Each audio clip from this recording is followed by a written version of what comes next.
சேந்தனை கந்தனை செங்கோட்டு விற்பனை செஞ்சுடர் வேல் வேந்தனை செந்தமிழ் நூல் விரித்தோனை விலங்குவள்ளி காந்தனை கந்த கடம்பனை கார் மயில் வாகனனை சாந்துணை போதும் மறவாதவர்க்கு ஒரு தாழ்வெள்ளியே.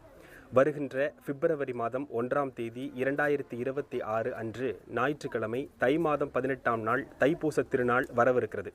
அந்த நாள் அன்றைக்கு விரதம் இருக்கக்கூடிய நபர்களுக்கு மிகப்பெரிய சிறந்த பலன்களை நிச்சயமாக முருகப்பெருமான் அருள்வார் அப்படிங்கிறதுல மாற்றம் இல்லை. விரதம் இருக்கக்கூடிய முறைகள் அப்படின்னு பார்த்தீங்கன்னா, காலை முதல் மாலை வரை விரதம் இருந்து முருகப்பெருமானை பிரார்த்தனை செய்வதும் உண்ணாமல் இருக்கக்கூடிய உண்ணாவிரதத்தை மேற்கொள்வதும் மிகப்பெரிய புண்ணிய பலன்களை நிச்சயமாக ஏற்படுத்தி கொடுக்கும் அப்படிங்கிறதுல எந்த ஐயமும் கிடையாது.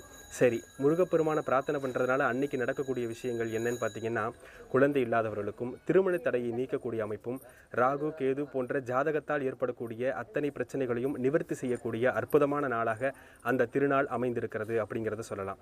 ஜோதிட ரீதியாக நீங்கள் எடுத்துக்கிட்டீங்கனாலும் திக்பலம் என்று சொல்லக்கூடிய 4ஆம் இடத்தில் சந்திரன் இருப்பதும் காலபுருஷ தத்துவத்திற்கு 10ஆம் இடத்தில் சூரியன் இருப்பதும் மிகப்பெரிய மேன்மையான பலன்களை கண்டிப்பாக ஏற்படுத்தி கொடுக்கும் அப்படிங்கிறதுல எந்த ஐயமும் கிடையாது. சரி, இதனால் என்ன சம்பத்துகள் ஏற்படும், அன்னைக்கு நமக்கு என்ன விசேஷமான பலன்கள் ஏற்படும் அப்படின்னு பார்த்தீங்கன்னா, எல்லா விதமான சகல சௌகரியங்களும் ஏற்படுத்தி கொடுக்கக்கூடிய அற்புதமான நாளாக அந்த திருநாள் அமைந்திருக்கிறது. முருகப்பெருமான அன்னைக்கு ஒரு நாள் நீங்கள் பிரார்த்தனை பண்ணுறதை தவிர்த்திடக்கூடாது அப்படிங்கிறத இந்த நேரத்தில் நான் ரொம்ப முக்கியமாக தெரிவிச்சுக்கிறேன். ஆயுள், ஆரோக்கியம், ஐஸ்வர்யம், அதிர்ஷ்டம், அபிவிருத்தி போன்ற சகல விதமான சம்பத்துகளையும் முருகப்பெருமான் அருளக்கூடிய அற்புதமான தினமாக அன்றைய தினம் அமைந்திருக்கிறது.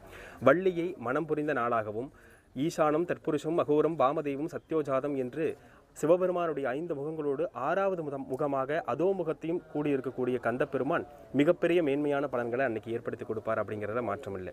அதே போன்று ஆதிபராசக்தி தனது முழு சக்தியையும் வேளாக படைத்து இச்சாசக்தி, கிரியாசக்தி, ஞானசக்தி என்ற 3 அமைப்புகளையும் ஒரு சேர கொடுக்கக்கூடிய அற்புதமான நாளாக அந்த தைப்பூச திருநாள் அமைந்திருக்கிறது அப்படிங்கிறத நம்ம மனப்பூர்வமாக தெரிவித்துக் கொள்ளலாம்.